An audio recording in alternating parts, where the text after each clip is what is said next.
Why is it that some men seem stuck in a perpetual state of adolescence, shying away from the mantle of adulthood and its accompanying responsibilities?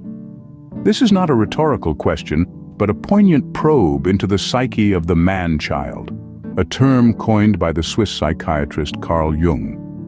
Diving into the depths of Jungian psychology, we discover the concept of the Puer Aeternus, Latin for eternal boy.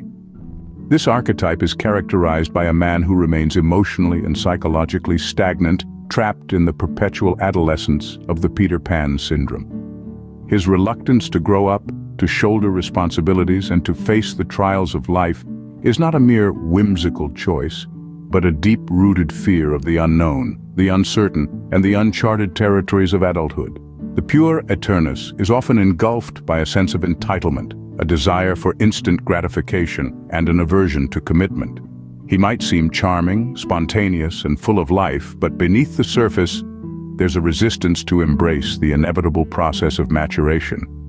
This resistance can lead to self-destruction as the man-child becomes a prisoner of his own inertia, incapable of moving forward, growing, and evolving. Jung believed that this syndrome is often a reaction to a lack of positive masculine role models, an overbearing mother figure, or a failure to integrate the shadow, another vital Jungian concept. The shadow represents the unacknowledged, repressed aspects of our personality. When a man fails to integrate his shadow, he becomes disconnected from his authentic self, leading to an imbalance that manifests as the man-child syndrome. But all is not lost. Jungian psychology offers a roadmap to reclaiming adulthood and responsibility. The first step is acknowledging the problem. As Jung famously said, one does not become enlightened by imagining figures of light, but by making the darkness conscious. The journey from the Puer Aeternus to the mature man involves a process of individuation, a term Jung used to describe the lifelong journey of becoming whole, of integrating all aspects of the self.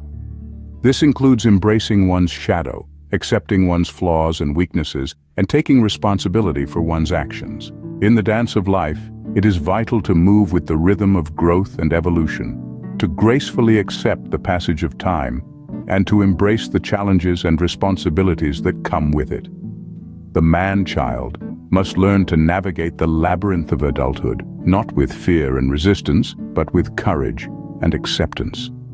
In summary, the reluctance of some men to embrace adulthood and responsibility can be traced back to the Jungian archetype of the Puer Aeternus. This resistance can lead to self-destruction and stagnation. However, through the process of individuation, one can integrate the shadow, overcome the man-child syndrome, and step into the realm of maturity and responsibility. Remember, the journey of 1,000 miles begins with a single step, and that first step is the acceptance of the need for change. It's time to step out of the shadows of perpetual adolescence and into the light of responsible adulthood.